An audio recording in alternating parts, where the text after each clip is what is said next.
Bismillah, walhamdulillah, wassalatu wassalamu ala rasulillah, wa ala alihi wa sahbihi wa man walahu amma ba'd. On commence donc aujourd'hui le cours, je pense que c'est le cours numéro 7 dans les règles du Ramadan. Et ce matin, après le Fajr, on a parlé de certaines règles en ce qui concerne les manières et les étiquettes qui sont reliées au jeûne. Et maintenant, on va parler de ce qui est détestable. Donc, on a parlé de ça ce matin, c'est ça. Oui, ça c'est ce qu'on a expliqué ce matin. Maintenant, on va parler de al-mufsidat. Mufsidat ou sawm. Donc, le cheikh, il dit, يعني اعلموا أنه يجب بيان مفسدات الصيام ليعرفها المسلم فيبتعد عنها ويكون على حذر منها. وهذه المفسدات على نوعين. النوع الأول ما يبطل الصوم ويلزم معه القضاء، والنوع الثاني ما يفسد ثواب الصوم ولا يلزم معه القضاء. Donc il dit le cheikh sachez qu'il est obligatoire maintenant d'expliquer les choses qui vont nuire à ton jeûne, qui vont détruire ton jeûne, qui vont corrompre ton jeûne, pour que le musulman les connaisse et pour qu'il s'en écarte. Et donc il faut être sur ses gardes vis-à-vis de ces choses-là qui corrompent ton jeûne. Et il faut savoir aussi que les choses qui vont corrompre ton jeûne sont de deux catégories. La première catégorie, les choses qui vont annuler ton jeûne et qui vont exiger par la suite que tu reprennes les jours, les jours manqués, les jours qui ont été annulés, tu devras les reprendre par la suite. Et il y a d'autres choses qui vont corrompre ton jeûne, mais qui ne vont pas complètement l'annuler et qui n'exigera pas donc que tu reprennes des jours par la suite. Et le cheikh il dit فالمفسدات التي تبطل الصوم وتوجب القضاء أنواع. Donc il dit les choses qui vont annuler ton jeûne et qui vont exiger que tu reprennes les jours manqués sont différentes catégories. Et le cheikh il les a divisées en différentes catégories. Et il a détaillé sur chacune. Donc, qu'est-ce que c'est ces catégories-là? La première, c'est al-jima'. Al-jima'. Al-jima', c'est quoi? C'est les rapports sexuels, les rapports intimes pendant le ramadan. Donc, le cheikh dit فَمَتَى جَامَعَ الصَّائِمُ فِي نَهَارِ رَمَضَانَ بَطَلَ صِيَامُهُ وعليه الإمساك بقية يومه وعليه التوبة إلى الله والاستغفار ويقضي هذا اليوم الذي جامع فيه وعليه الكفارة وهي عتق رقبة فإن لم يجد صام شهرين متتابعين فإن لم يستطع أن يصوم شهرين متتابعين أطعم 60 مسكينا لكل مسكين نصف صاع من بر أو غيره مما يكون طعاما في عادة أهل البلد. والذي لا يستطيع الصيام وهو الذي لا يقدر عليه لمانع صحيح وليس معناه من يشق عليه الصيام والدليل على ذلك ما ثبت في الصحيحين من وغيرهما من حديث أبي هريرة. Donc on va commencer par traduire ce qu'on a lu, après on va continuer. Le cheikh il explique que si quelqu'un il a des rapports intimes avec sa femme pendant le mois de Ramadan, c'est-à-dire il a un rapport sexuel avec sa femme pendant le mois de Ramadan, eh bien à ce moment-là, son jeûne pendant le jour, s'il a fait ça pendant le jour, son jeûne sera nul. Et il devra continuer à s'abstenir de manger et de boire le reste de la journée. Donc il continue à jeûner pour le reste de la journée, sauf que ce jour-là va pas compter. Et il doit se repentir et demander pardon à Allah Azza wa Jal. Et il doit reprendre le jour qu'il a manqué après le Ramadan, et en plus il aura une expiation à faire pour que Allah Azza wa Jal lui pardonne. Et cette expiation-là, c'est premièrement, s'il a un esclave, de libérer un esclave, être raqaba, Et ça, c'est un des moyens par lesquels Allah Azza wa Jal, il a facilité l'émancipation des esclaves, parce que lorsque quelqu'un commettait ce genre de faute, il devait libérer un esclave. Donc ça, c'est quelque chose qui a, encouragé la libération des esclaves. S'il n'est pas capable de libérer un esclave, ou s'il n'a pas d'esclave, comme c'est le cas la plupart des gens aujourd'hui, il n'y a plus d'esclaves, donc qu'est-ce qu'on peut faire pour expier ce péché? Eh bien, on doit jeûner 2 mois consécutifs. 2 mois consécutifs. Shahrain mutatabi'ain. Hein? Et mutatabi'ain, shahrain, ça veut dire 2 mois. Parce qu'en arabe, le mot shahr, ça veut dire 1 mois. Et shahrain, 2 mois. Shahrain, 2 mois. Et mutatabi'ain, eh bien, at-tatabu', c'est-à-dire le fait que ce soit suivi. Donc, c'est consécutif. Et il dit, s'il n'est pas capable de jeûner 2 mois consécutifs, alors il doit nourrir 60 pauvres. Et qu'est-ce que ça veut dire 60 pauvres? Ça veut dire qu'il doit donner pour chaque pauvre la quantité ou la valeur d'une moitié d'une sa'. Donc comme on expliquait l'autre jour, si on a dit que approximativement une sa', c'est parce qu'on a expliqué que sa' c'est un volume et que ça correspond à peu près au contenu de 2 mains, hein, l'intérieur des 2 mains lorsqu'elles sont collées 4 fois. Donc ça correspond à une sa'. Donc as-sa' c'est un volume. Et ce volume-là, c'était utilisé à l'époque du prophète sallallahu alayhi wa sallam. Donc as-sa' c'est pas un poids, c'est un volume. Et donc par conséquent, selon la nourriture que tu vas mettre dans ce volume-là, ça va être un poids différent. Sauf que quand les ulama ont fait les calculs par rapport à ça pour déterminer approximativement le poids que ça peut représenter, ils ont calculé que ça dépassera pas à peu près 3 kilos. Une sa' va pas dépasser 3 kilos.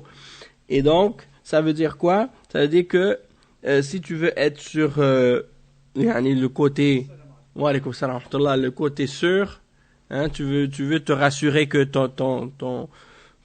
ce que tu donnes va être suffisant, eh bien tu mets 3 kilos, mais la moitié de ça, parce que c'est la moitié d'une sa', donc c'est 1,5 kilos. Toutefois, certains aliments sont moins denses que d'autres, donc leur poids va être moindre pour la même quantité. Hein? Ala kulli hal, si tu donnes ça, c'est-à-dire 60, donc ça va dire, supposons que c'est, comme on a dit, attendez, donc 1,5 fois 60, ça équivaut à 90, hein, c'est ça? 90, 1,5 fois 60, ça fait 90, donc 90 kilos de nourriture que tu devras donner. Khair, Inch'Allah. Donc, où est-ce qu'on était rendu? On disait que il faut nourrir 60 pauvres et la quantité, c'est à peu près, si on multiplie 1,5 kg fois 60, ça fait 90 kilos.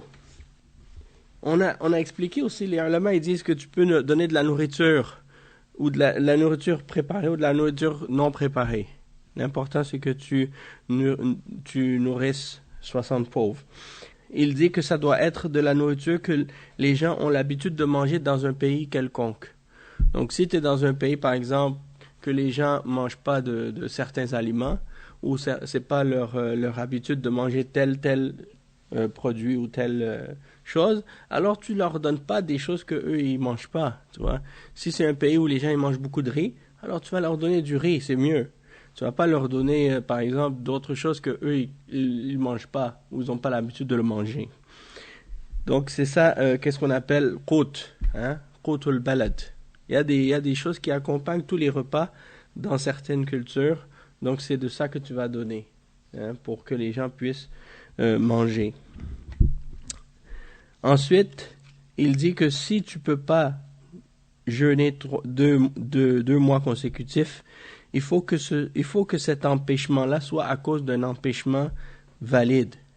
C'est-à-dire que c'est pas juste parce que tu trouves ça difficile. Il faut vraiment qu'il y ait un empêchement valide qui fait que tu décide de ne pas jeûner 2 mois consécutifs. Et le cheikh, il dit la preuve de ça, c'est ce qui est rapporté dans le hadith, qui est rapporté par Al-Bukhari et Muslim selon Abi Huraira radiyallahu anhuma. Et il dit Ja'a Arabiyyun ila Rasulillah sallallahu alayhi wa sallam faqal halaktu wa ahlaktu. قال وما أهلكك قال وقعت على امرأتي في رمضان فقال هل تجد ما تعتق به رقبة قال لا قال فهل تستطيع أن تصوم شهرين متتابعين قال لا قال فهل تجد ما تطعم 60 مسكينا قال لا ثم جلس فأتي النبي صلى الله عليه وسلم بعرق فيه تمر قال تصدق بهذا فقال أعلى أفقر مني أو أعلى أفقر منا فما بين لابتيها أهل بيت أحوج إليه منا فضحك النبي صلى الله عليه وسلم حتى بدت نواجذه قال اذهب فأطعمه أهلك. Ce hadith-là, mashallah, c'est un beau hadith en réalité, et rapporté par Al-Bukhari et Muslim selon Abi Huraira radiyallahu anhu. Il dit, un bédouin est venu voir le prophète sallallahu alayhi wa sallam, et il a dit halaktu wa ahlaktu. Je me suis perdu et j'ai perdu ma femme. J'ai péri et je fais périr ma femme. Mais il n'a pas dit sa femme, il a dit j'ai fait périr quelqu'un. Et le prophète sallallahu alayhi wa sallam a dit ma ahlakak. C'est quoi qui t'a fait périr? C'est quoi qui t'a fait périr? Et alors il a dit j'ai eu un rapport avec ma femme pendant le ramadan. Alors le prophète sallallahu alayhi wa sallam lui a dit peux-tu libérer un esclave? Alors l'homme l'a dit non. Il a dit alors est-ce que tu es capable de jeûner 2 mois consécutifs? Il a dit non. Alors il a dit alors est-ce que tu as avec ce par quoi tu pourras nourrir 60 pauvres? Il a dit non. Alors l'homme est resté assis.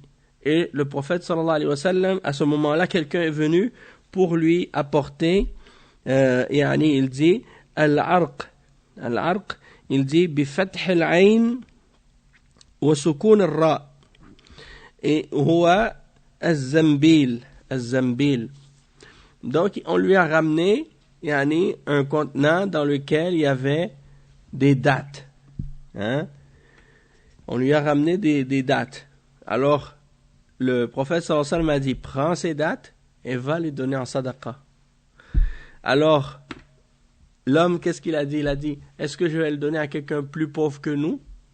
Il dit, parce qu'il dit, il n'y a personne dans cette ville qui est plus dans le besoin. Il n'y a pas une famille qui est plus dans le besoin que nous. Alors le prophète sallallahu alayhi wa sallam, il a souri à ce moment-là, jusqu'à ce qu'on voit apparaître ses molaires. Et il a dit, va alors nourrir ta famille. Va alors avec ces dates et nourrit ta famille. D'accord? Donc ça veut dire que la personne qui a un esclave, il va libérer un esclave. Mais s'il n'a pas, alors qu'est-ce qu'il va faire? Il va jeûner 2 mois consécutifs. Mais s'il ne peut pas, il va nourrir 60 pauvres. Mais s'il n'a pas les moyens de nourrir 60 pauvres, eh bien, ça tombe à ce moment-là. Il n'a pas les moyens, il n'a pas la capacité, alors dans ce cas-là, il n'a plus rien à faire. Naam. De le faire lui-même. Lui donner comme une sadaqa? Oui. C'est non, c'est ça. Si elle est dans le besoin puis qu'elle n'a pas pour elle-même, à ce moment-là, si tu lui donnes, c'est bon que ce serait. Ouais, non, c'est ça. Wa alaykoum salam wa rahmatullahi wa barakatuh. Ben, comme on a vu dans cet exemple ici, le prophète sallallahu alayhi wa sallam lui-même, il lui a donné des dates. Il lui a dit, va nourrir des gens avec ça. Et lui, il a dit, mais moi-même, j'en ai pas. Alors il a dit, ok, prends-le, puis nourris ta famille.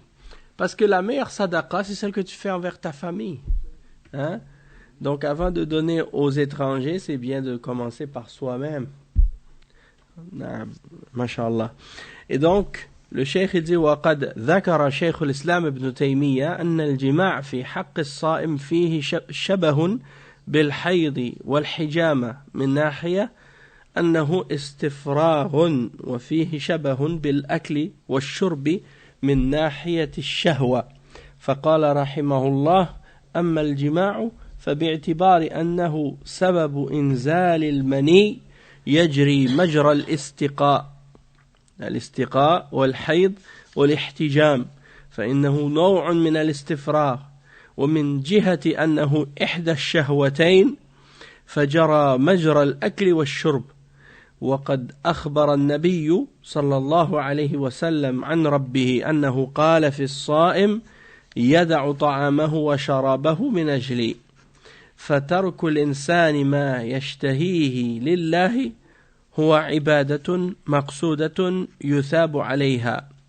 والجماع من أعظم نعيم البدن وسرور النفس وانبساطها وهو يحرك الشهوة والدم والبدن أكثر من الأكل فإذا كان الشيطان يجري من ابن آدم مجرى الدم فالغذاء يبسط الدم فتنبسط نفسه إلى الشهوات فهذا المعنى في الجماع أبلغ فإنه يبسط إرادة النفس للشهوات ويشغل إرادتها عن العبادة بل الجماع هو غاية الشهوات وشهوته أعظم من شهوة الطعام والشراب ولهذا أوجب على المجامع كفارة الظهار فوجب عليه العتق أو يكون مقامه بالسنة أو ما يقوم مقامه بالسنة والإجماع لأن هذا أغلظ ودواعيه أقوى والمفسدة به أشد فهذا أعظم الحكمتين في تحريم الجماع أما كونه يضعف البدن أو يضعف البدن كالاستفراغ فهذه حكمة أخرى فصار فيها كالاستفادة من الحيض وهو في ذلك أبلغ منهما فكان إفساده الصوم أبلغ من إفساد الأكل والحيض انتهى كلامه رحمه الله. نعم. Donc ici le cheikh il explique que Cheikh l'Islam Ibn Taymiyyah il mentionne que les rapports sexuels lorsque quelqu'un jeûne eh bien il y a dedans une ressemblance avec les menstrues et al-hijama. Al-hijama c'est-à-dire la saignée lorsque quelqu'un fait une saignée ou une je sais pas s'il y a un autre terme pour ça en français. Hein? Vous savez qu'est-ce que c'est al-hijama? C'est lorsqu'on prend des contenants et qu'on enlève l'air qu'il y a dedans et on les pose sur le dos ou bien dans d'autres endroits du corps, dans le cou, hein, ou sur la tête. Cupping en anglais, oui, mais en français c'est quoi? Hein? Je sais pas. Les ventouses. Donc c'est ça, ça fait comme une ventouse en fait. Tu la places et puis après ça reste collé, ça tire le sang. Et là, quand tu l'enlèves après, on fait des incisions, des petites incisions très très fines et on remet la ventouse et là, ça fait sortir le mauvais sang et c'est ce qu'on appelle hijama. C'est la succion, la ventouse.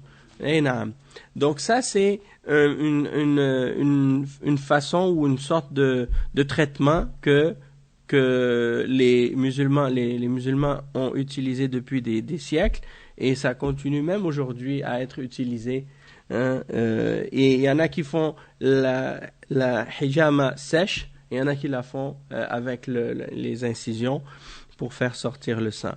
Ala kulli hal, celui qui fait ça, eh bien, il y a une ressemblance avec le jima'. Pourquoi? Parce que d'une certaine façon, c'est comme si ton corps se vide de quelque chose. Hein? Lorsque tu as un rapport avec ta femme, il y a quelque chose qui se vide de toi. Et ça ressemble de ce point de vue-là au menstru et al-hijama. Et il dit, il y a aussi une ressemblance avec le fait de manger et de boire, puisque c'est relié à un désir. Et manger et boire fait partie des désirs de l'être humain. D'accord? Donc, le cheikh, il explique que ces deux raisons-là sont présentes dans les rapports intimes, et le prophète sallallahu alayhi wa sallam, il nous dit dans le hadith, qui est un hadith qudsi, que Allah azza wa jal dit, le serviteur, son jeûne c'est pour moi, hein, il laisse sa nourriture et il laisse son breuvage pour moi. C'est-à-dire, il cesse de manger et de boire pour moi. Et donc, ça veut dire que de quitter les passions et les désirs pour Allah azza wa jal, c'est quelque chose qui est voulu par le jeûne, et c'est une adoration, et on est récompensé pour ça dans l'islam.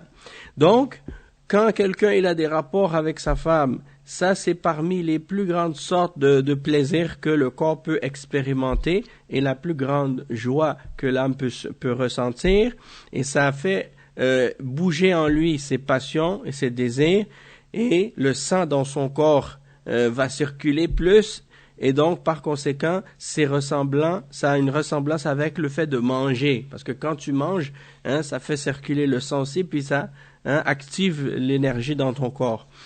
Et le shaitan, il circule dans le fils d'Adam, dans les veines, de la même manière que le sang. Donc le shaitan, il circule en nous, et donc il s'active lorsque les passions et les désirs s'activent. Et quand on mange, quand on a des rapports intimes et tout ça, ça fait exciter nos désirs et nos sens. Et donc, par conséquent, les rapports intimes ont cette signification-là de la façon la plus forte, hein? Et ça distrait le serviteur de l'adoration, ou de vouloir faire de l'adoration. Et il dit donc qu'il y a donc ce point de vue-là qui ressemble à la nourriture et à qu'est-ce qu'on boit, la boisson aussi, hein, dans les rapports intimes. Donc il y a ces deux dimensions-là présentes, ce qui fait que ça nous explique à quel point les rapports intimes peuvent corrompre notre jeûne. Ça le corrompt pas seulement sur le plan de la passion et des désirs, comme la nourriture, mais ça le corrompt aussi du fait que ça nous affaiblit, puisqu'on se vide de quelque chose à ce moment-là, et donc ça nous affaiblit de la même manière que la femme est affaiblie par les menstrues, et de la même manière que on est affaibli par al-hijama et des choses semblables. Donc ces deux sagesses pour lesquelles Allah Azza wa Jal, il nous interdit les rapports intimes pendant le Ramadan sont réunis, la sagesse de ce qui est relié à la passion, et la sagesse de ce qui est relié à la faiblesse, ou le fait qu'on est vidé de quelque chose par rapport à cette action-là. Donc ça, c'est les explications de Cheikh al-Islam Ibn Taymiyyah. Donc ça, c'était la première. Et quand on a mentionné la kafara pour les rapports intimes par rapport à qu'est-ce qui corrompt le jeûne, il faut comprendre que ça, c'est spécifique à des rapports intimes. Si quelqu'un il corrompt son jeûne par autre que ça, il n'aura pas nécessairement à payer une kafara ou à faire la kafara. Et on va donner d'autres exemples. Donc le cheikh il dit اعلموا أن الله قد أباح للصائم الاستمتاع بأهله في ليل الصيام. Donc le cheikh il dit اعلموا أن الله قد أباح للصائم الاستمتاع بأهله في ليل الصيام فقال سبحانه أحل لكم ليلة الصيام الرفث إلى نسائكم والرفث كناية عن الجماع وقيل الرفث كلمة جامعة لكل ما يريد الرجل من امرأته وعلى كل فتخصيص ذلك بالليل دليل على تحريمه على الصائم في نهار الصيام وعلى كل فتخصيص ذلك بالليل دليل يعني j'ai relu deux fois la même phrase. Il dit وقد تقدم ما يترتب على من جامع في نهار الصيام من رمضان من الكفارة المغلظة وهذا مما يؤكد على المسلم الابتعاد عما يوقع في المحظور ويخل بصيامه. Donc ici le cheikh il explique que sachez que Allah il nous a permis quand on jeûne d'avoir des rapports intimes avec nos épouses pendant la nuit. D'accord? Et il mentionne le verset 187 dans Surat Al-Baqarah, dans lequel Allah Azza wa Jal dit: il vous est permis durant les nuits de jeûne d'avoir des rapports intimes avec vos épouses. Et il utilise le terme ar-rafath. Et ar-rafath, le cheikh dit, c'est pour indiquer les rapports intimes. Et parce que le mot rafath en arabe, ça réunit tout ce qu'un homme veut de sa femme. Donc ça comprend tout ça. Et il dit que c'est spécifique, donc, la permission est spécifique à la nuit. Et c'est la preuve que pendant le jour, on n'a pas le droit. Et le cheikh, il dit, et on a déjà expliqué ce qu'il y a comme conséquence du fait d'avoir des rapports intimes avec sa femme pendant le jour du Ramadan, et qu'il y a une expiation sévère à payer pour ça. Et on a mentionné les exemples. Et il dit ça vient confirmer que le musulman doit s'écarter de tout ce qui peut le faire tomber dans ce genre de choses interdites qui vont nuire à son jeûne ou invalider son jeûne.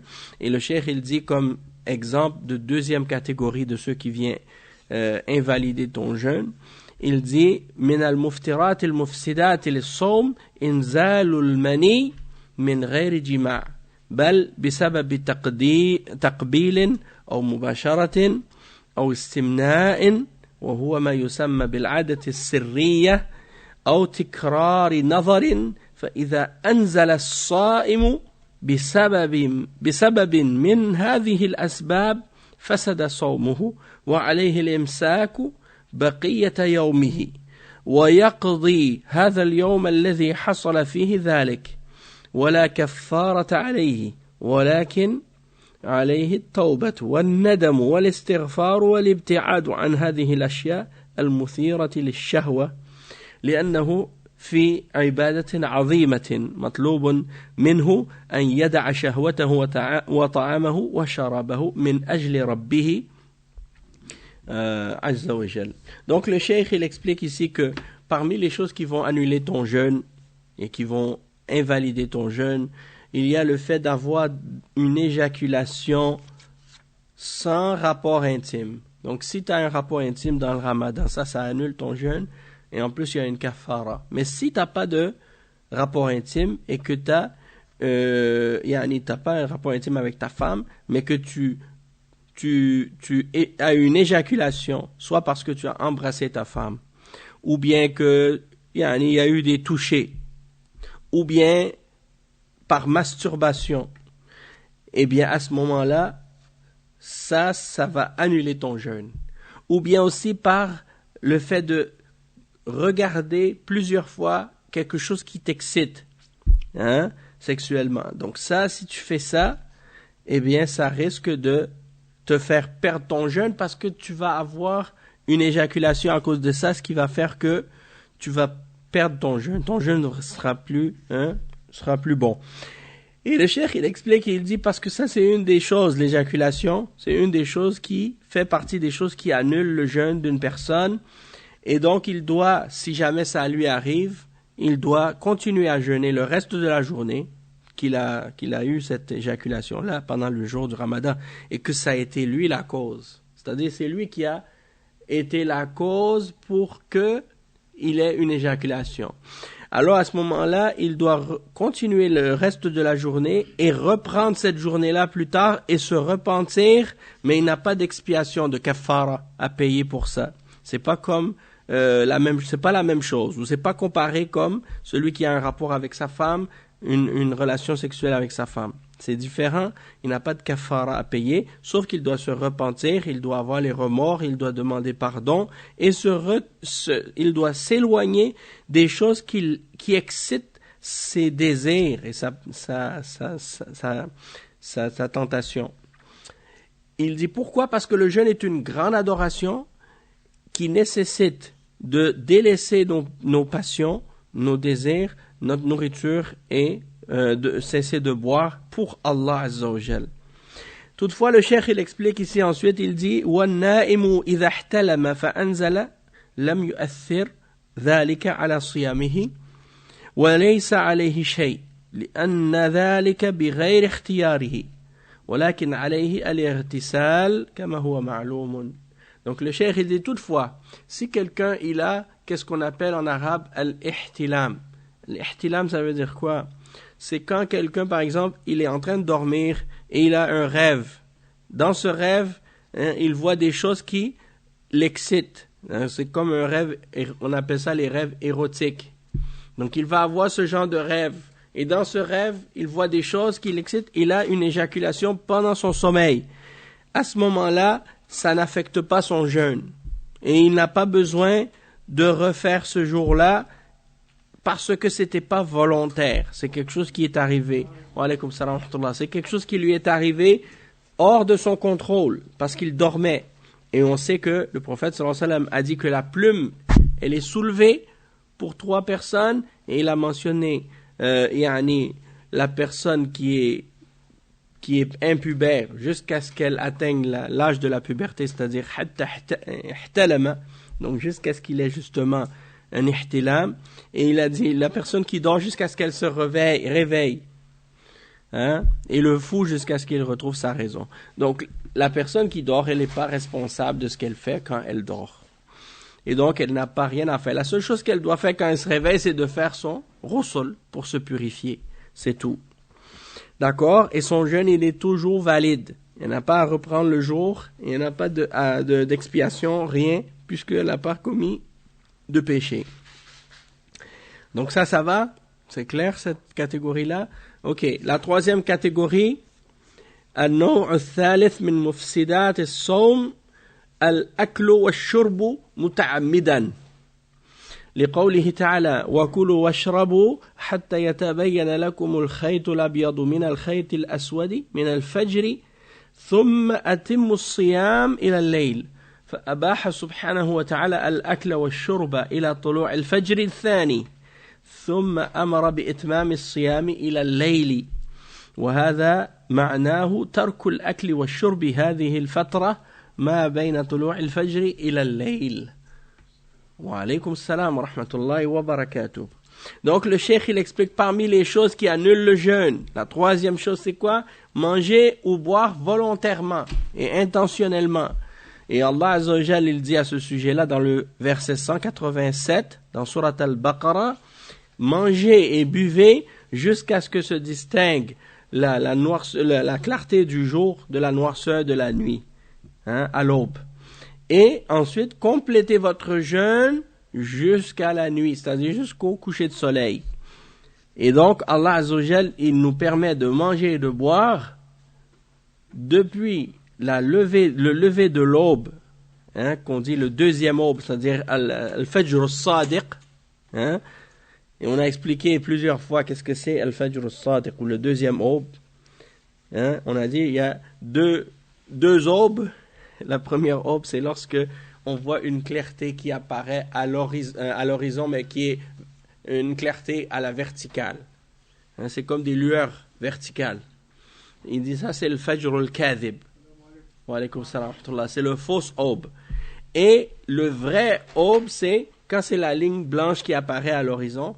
Là, à ce moment-là, elle apparaît. Ça veut dire ça, c'est l'aube. La vraie aube, ça veut dire que le Fajr, il commence. Tu dois arrêter de manger et de boire. D'accord? Et ça se voit seulement dans les endroits éloignés, c'est-à-dire quand il n'y a pas trop de lumière. Quand tu es dans la ville, tu vas pas vraiment voir ça clairement. Pourquoi? Parce que il y a trop de lumière, donc c'est pas visible.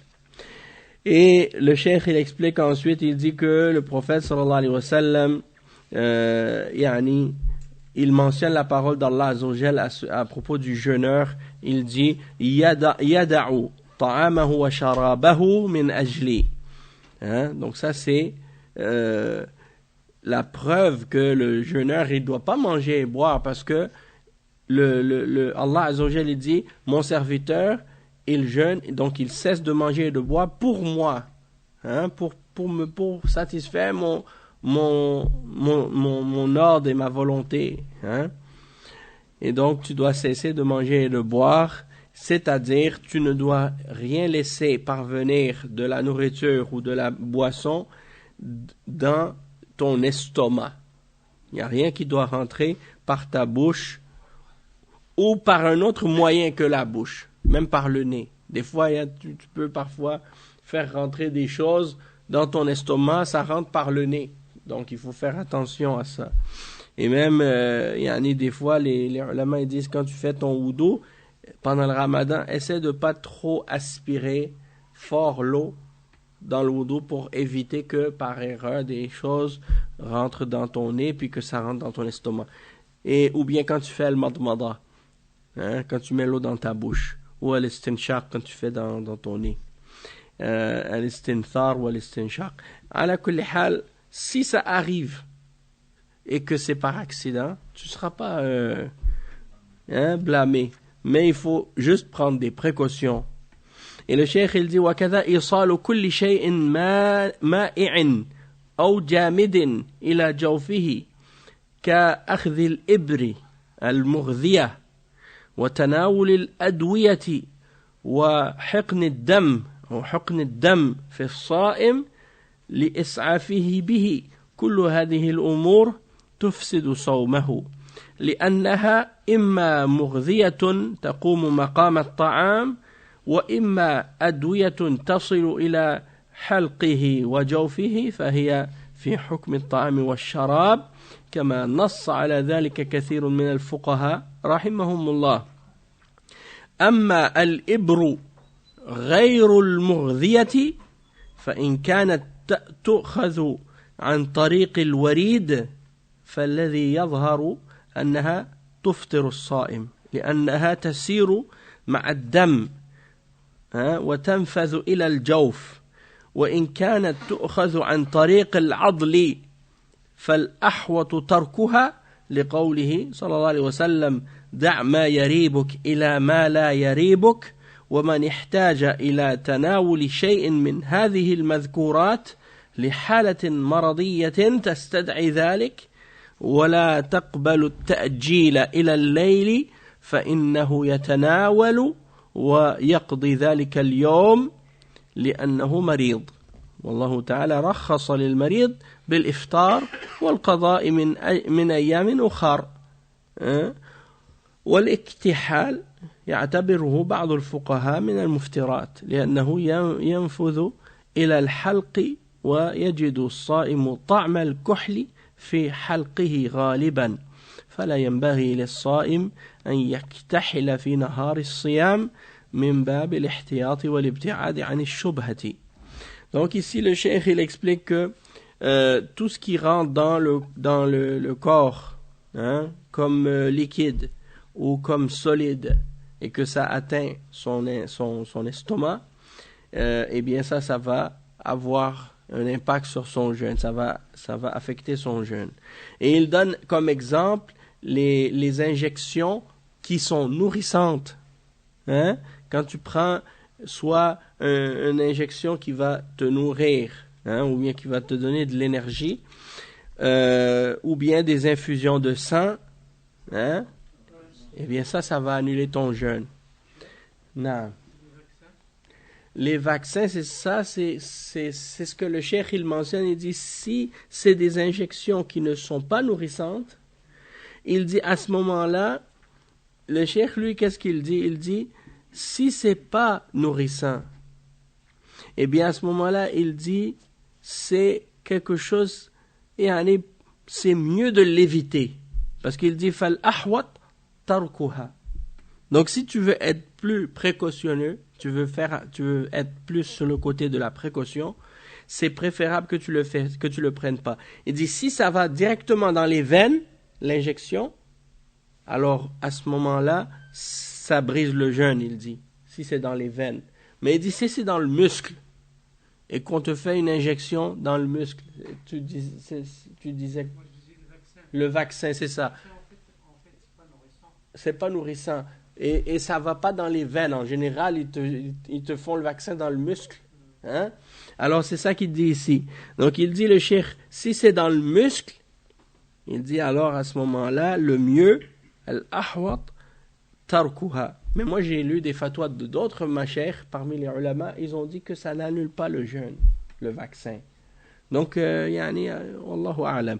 Et le cheikh lui il prend le côté de al-ihtiyat, hein, et pour être prudent, et il se base sur le hadith qui dit da' ma yaribuk ila ma la yaribuk, c'est-à-dire laisse ce qui te fait douter pour ce qui ne te fait pas douter. D'accord? Et il dit que si quelqu'un il a besoin de prendre ce genre de remède pendant le mois de Ramadan alors qu'il est malade, parce qu'il est malade et que ça exige de sa part qu'il le fasse et que c'est pas possible de le retarder à la nuit, alors à ce moment-là il va le prendre et il va reprendre le jour qu'il a manqué parce qu'il était marid, il était malade, et on sait que la personne malade elle a une excuse de ne pas jeûner, hein, et elle peut reprendre le jour qu'elle a manqué après le Ramadan. Et il mentionne que al-iktihal, c'est quoi? C'est lorsque quelqu'un va se mettre dans les yeux, qu'est-ce qu'on appelle al-kuhl. Al-kuhl, c'est une poudre noire que les gens utilisent pour c'est comme un genre de cosmétique, hein? C'est comme un genre de cosmétique, et ça c'est utilisé pour embellir les yeux.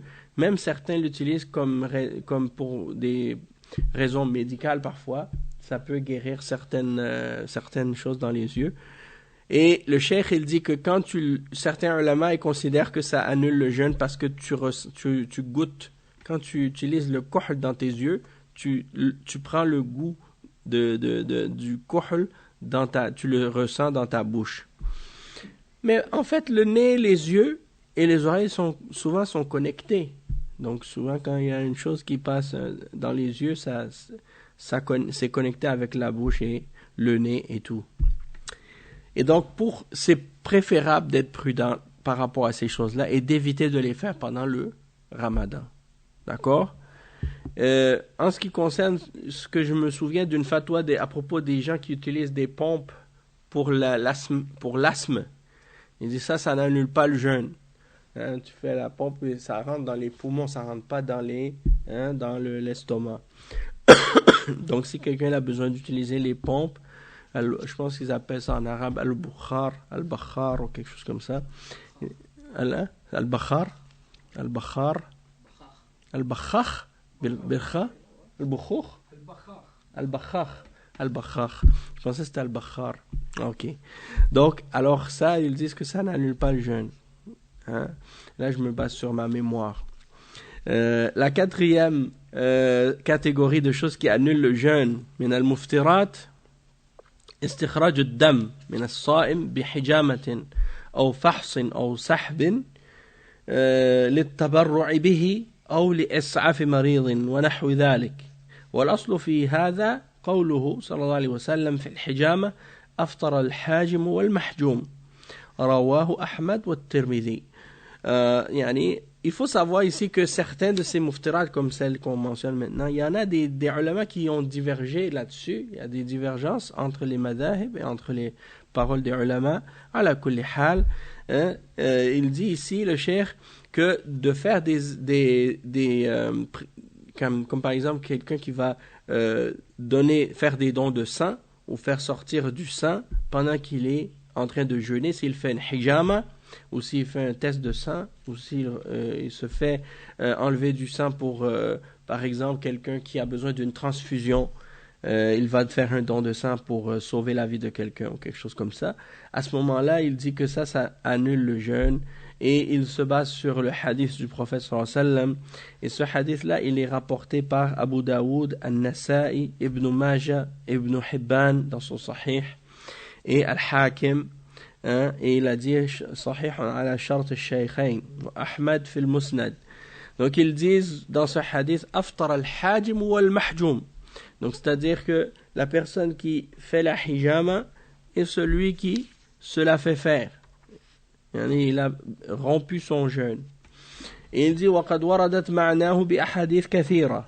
وقال ابن خزيمة ثبتت الأخبار عن رسول الله صلى الله عليه وسلم بذلك. وقال شيخ الإسلام ابن تيمية والقول بأن الحجامة تفطر مذهب أكثر فقهاء الحديث كأحمد وإسحاق وابن خزيمة وابن المنذر.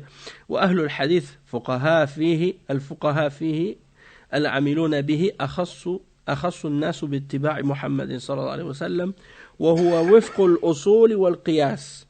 والذين لم يروه احتجوا بما في صحيح البخاري إنه احتجم صلى الله عليه وسلم وهو صائم محرم.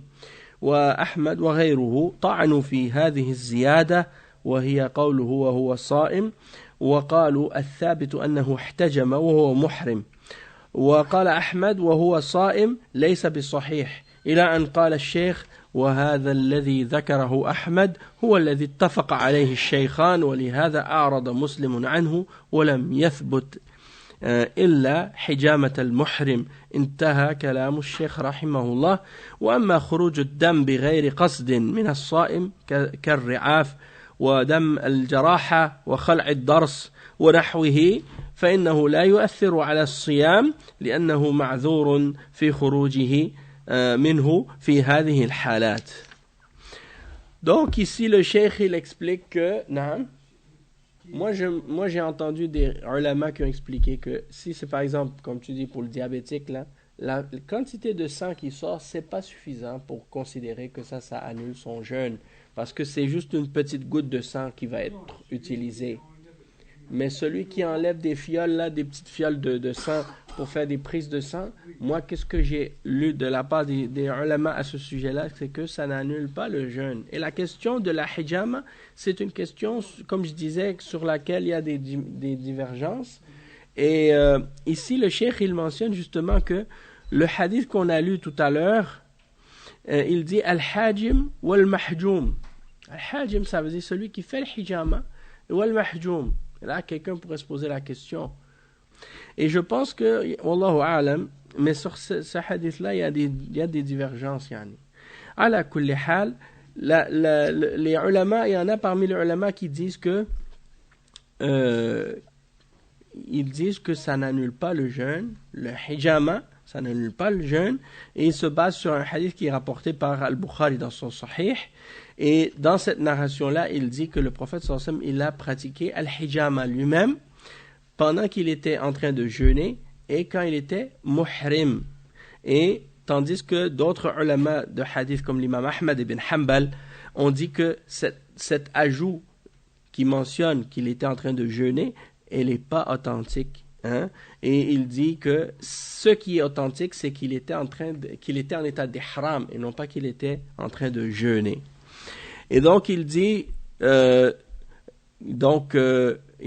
si c'est une petite quantité de sang qui sort, si ça sort involontairement, comme par exemple quelqu'un qui saigne du nez, ou quelqu'un qui a une blessure, ou quelqu'un qui s'est fait arracher une molaire, ou bien du sang comme ça, une petite quantité, ça ne dérange pas. Et donc c'est pour cette raison-là que je dis, il y a des ulama qui considèrent que si quelqu'un il se fait faire une prise de sang, c'est pas suffisant comme quantité pour que ça lui annule son jeûne. Hein?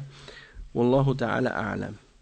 Une autre catégorie parmi les choses qui annulent le jeûne d'une personne, c'est at-taqayyu. At-taqayyu, c'est quoi? C'est lorsque quelqu'un il se fait vomir lui-même.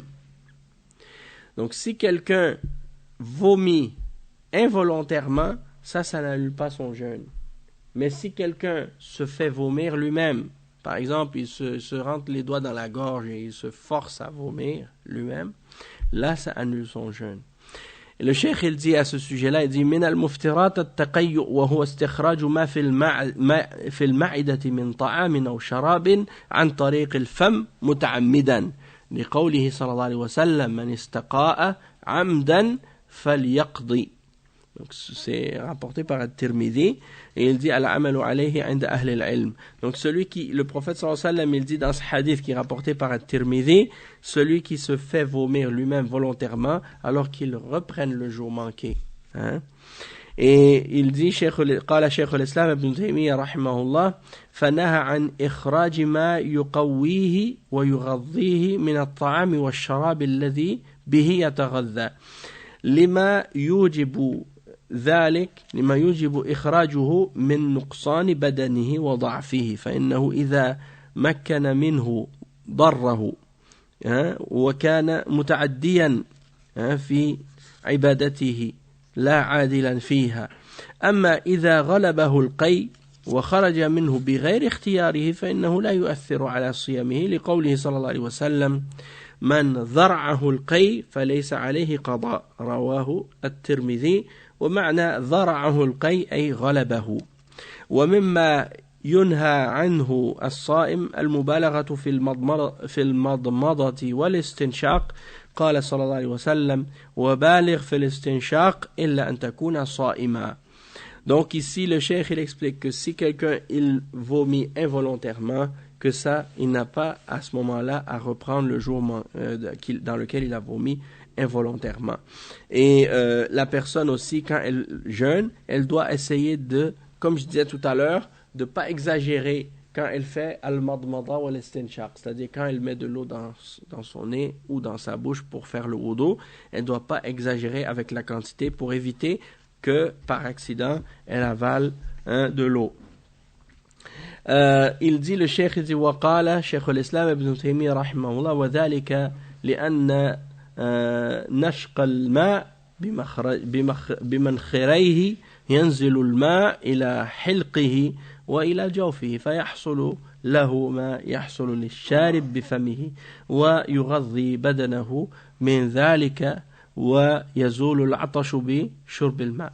Donc si quelqu'un il fait exprès pour rentrer de l'eau dans son nez très fort pour que ça rentre dans son estomac parce qu'il a soif et il utilise cette ruse là, alors ça va annuler son jeûne, d'accord? Mais s'il le fait sans faire exprès, alors à ce moment-là il sera excusé. Et le cheikh il dit يباح للصائم التبرد بالماء بالاستحمام به على جميع بدنه ويحترز من دخول الماء إلى حلقه من أكل أو شرب ناسيا فلا شيء عليه لقوله صلى الله عليه وسلم من نسي وهو صائم فأكل أو شرب فليتم صومه فإنما أطعمه الله وسقاه. Donc ici le cheikh il dit que c'est permis de se baigner pour se rafraîchir pendant la journée lorsqu'on jeûne, même si tu t'immerges dans l'eau, du moment que tu fais attention de ne pas laisser pénétrer de l'eau dans ta gorge ou dans ton estomac.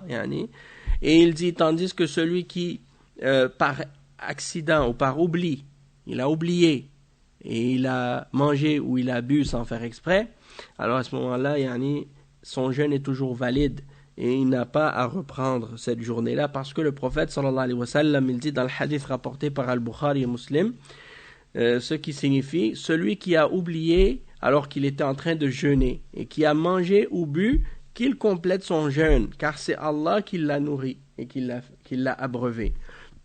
Donc si quelqu'un, surtout dans les premiers jours du Ramadan, sans faire exprès, il a oublié, puis là il prend un verre d'eau, il commence à boire, puis là il dit « Oh non, c'est vrai, je jeûne », à ce moment-là, il n'y a rien, il doit continuer son jeûne comme si rien n'était. Mais là, il ne va pas continuer à boire ou à manger le reste. Non, il crache ça ou bien il jette ça et il va continuer son jeûne. Il dit وهذا من لطف الله بعباده وهذا من لطف الله بعباده وتيسيره عليهم قوله فليتم صومه دليل على أن صومه صحيح وهذا لو طار إلى حلقه غبار أو ذباب لم يؤثر على صيامه لعدم إمكان التحرز من ذلك. Donc le cheikh dit ça fait partie de la douceur et de la facilité que Allah démontre envers ses serviteurs, et il dit que si le prophète sallallahu alayhi wa sallam a dit il doit continuer son jeûne, ça veut dire que c'est la preuve que son jeûne il est toujours valide.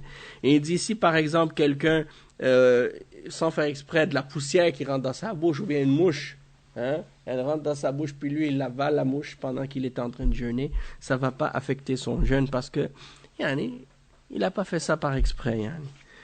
Et le cheikh, il dit, et ça c'est une chose importante, il dit اعلموا رحمكم الله أنه يجب على المسلم التحفظ على صيامه عما يخل به من المفترات المنقصات فإذا حصل شيء من ذلك عن طريق النسيان فلا حرج عليه لقوله صلى الله عليه وسلم عفي من أمتي أو عفي لأمتي الخطأ والنسيان وما استكره عليه. Ça, c'est un hadith qui est très important. C'est une qa'ida dans la sharia. Et c'est important à tout le monde de se rappeler de ce hadith-là. Inna Allah tajawaza li an ummati al-khata wa nisyan wa mastukrihu alayh. Ça veut dire que Allah Azza wa Jal, il pardonne à la umma ce qui est fait par erreur, ce qui est fait par oubli et ce qui est fait sous la contrainte. Lorsqu'on t'a forcé de faire quelque chose. Et la preuve aussi de ça dans le Coran, c'est le verset Rabbana la tu'akhidna in nasina aw akhta'na. Où Allah ne nous prend pas pour compte si on a oublié ou si on a fait des erreurs. Donc ça, c'est une règle fondamentale dans la charia, que si quelqu'un il a fait quelque chose par erreur, ou il a fait quelque chose par oubli, ou si on l'a contraint, on l'a forcé avec une arme, et on a dit si tu le fais pas, je te tue, et toi tu l'as fait, et bien à ce moment-là, tu ne seras pas responsable et blâmé pour cela. Donc on va s'arrêter ici pour aujourd'hui, Inch'Allah, et on continuera à parler de certaines règles, parler d'autres règles du Ramadan, Inch'Allah, au prochain cours, Inch'Allah. Subhanakallahumma bihamdik, ashhadu an la ilaha illa anta astaghfiruka wa atubu ilayk, wa sallallahu wa sallam ala nabiyyina Muhammad wa ala alihi wa sahbihi ajma'in, wassalamu alaykum wa rahmatullahi wa barakatuh.